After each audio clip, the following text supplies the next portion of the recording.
Hi y'all, my name is Reid Drake. I use they, she pronouns. I'm a poet, a filmmaker, a horror writer, and I'm a teaching artist with young Chicago authors. This is going to be my third Rooted in Radical. What's good, everybody? My name is Chima. Some folks also call me Naira. I'm a teaching artist here in the space. I'm also a poet, but I used to be just like y'all. I'm a former participant of what is now known as Rooted in Radical, the Poetry Festival. Hi everyone, my name is C. Lofty. I am a teaching artist with RCA, and this is my third year where I'm helping students prepare for the R&R Festival. So my advice for making your poem stand out is to get rid of those expectations. A lot of times we come to the page maybe having like a nugget of something we know is really good, a great image, a great idea. That's just a feeling we know we want to write through. But at least for me, a lot of times then those expectations of perfection or being good enough or saying it exactly the right way can sort of stop my process in its tracks. So my advice is to get rid of some of those expectations and really just be present enough with yourself, with your poem, with whatever that little nugget you're carrying to the page is, to be surprised, to let it surprise you. And then you'll be able to surprise the audience.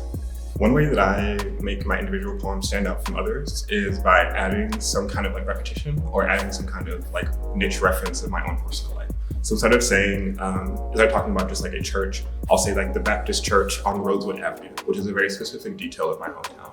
Or I'll emphasize a word over and over. So I'll repeat a synonym of sweet or salt a couple times over to really get the image and emphasize the feeling of that line or that moment within it. And one thing that I have learned through teaching, but also through performing, a lot of times I suppose we want to write about everything. We want our pieces to be about entire large topics. You cannot solve the world's problems with this individual poem. The most beautiful thing about poetry is the ability to take a small thing and make it big. Take a small subject, a small idea, one sentence, one thought, and make it large across multiple minutes of a poem, right? So instead of thinking big, how can I talk about as many things as possible in this piece? Think about how many ways can I talk about this one individual thing? And that is how you can make your poem stand out from all of the other poems. My best piece of editing advice is to have numerous copies of your poem. A lot of times I think we get stuck writing poems that maybe we're it's our best poem ever, but we're gonna always be writing, right? And so my best advice is to keep a copy of a poem and make another copy that you can tear apart, you can edit, you can delete, you can rearrange, but always have numerous copies of your poems, not just for archive purposes, but also for editing purposes. I always say that no piece is ever actually finished, but this is especially true when we first write a poem and have to go back and edit it. Editing is not a walk in the park. My advice to y'all is that you look at every single line in your poem that you really enjoy and highlight it. And then go back and look at the lines that you didn't highlight and figure out how you can change them. You can change them by opening up a thesaurus or going online and looking up synonyms for words that you use that might be small and figure out ways to make those sentences more grand. For example, if you say, I felt joy, you might want to say, I felt empowered. Instead of saying, I felt sad, you want to describe why you felt sad, right? One line can become two lines can become three lines. Take those lines that you felt were not super fire, those lines that were not bars, and figure out how to throw in metaphors, figure out how to tell stories, figure out how to throw in similes so that they can be up to par with the lines that are your most favorite. And that is my editing advice.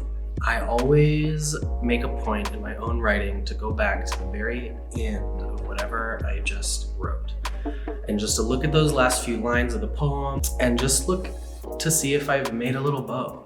I don't want an easy package on the things that I'm writing. And oftentimes, coming to the close, it's easy to want to sort of tie it up neatly and say it's done.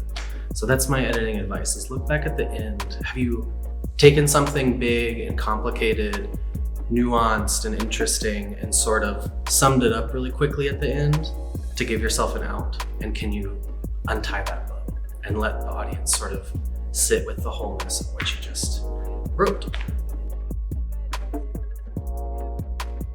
I'm super excited for this year's Rooted in Radical theme. It is joy, whatever that means to you, whatever you consider joy, we want y'all to write about that. I know that poems can also be a place where we rest our grief, where we talk about the stuff that we might not be able to talk about in our everyday conversations. And we don't think that you should stop writing about that, but I do have a prompt if you want to follow this year's theme. So I want y'all to think about what it is that brings you happiness or yourself and write a piece that gives gratitude and thanks to that. So give thanks in your piece to whatever it is that makes you happy, whether that's a happy place or a happy person or activity, or write a piece that's saying, hey me, I am grateful for you. A writing practice, really any art practice, any creative effort, can promise us the space to hold these big, complicated, nuanced emotional experiences that we are going through all the time in our lives. I think, at least for me, that has more often than not been the more difficult things, the pain, the sorrow, the struggle, which is good. It's good to have our writing practice or our creative practice to hold those things for us. But I would also argue that joy is no less complicated, no less nuanced than these more difficult emotional subjects. So that would be my prompt for y'all, is to not think about joy as like this sort of static like finish line of like, I'm happy now and everything's easy, but rather a process, something we have to move through, just like we have to move through grief, just like we have to move through pain. Can you find joy in more difficult places in your life? Can you find moments of joy in places you might not expect them?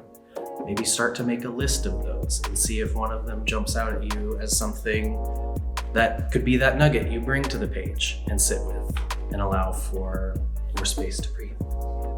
I think a lot about like writing things backwards. And so if you have a poem that you've been writing that has been pretty heavy on your heart, that's about a lot of grief or sadness or anger, one of my prompts is to write it backwards and to do your best to kind of also flip the script. So make it about happiness, make it about a like redemptive force, make it about love or joy or grace. It's kind of flipping the poem on its head, and also having something that you've already worked with, so it's kind of easier to hop back into conversation with them.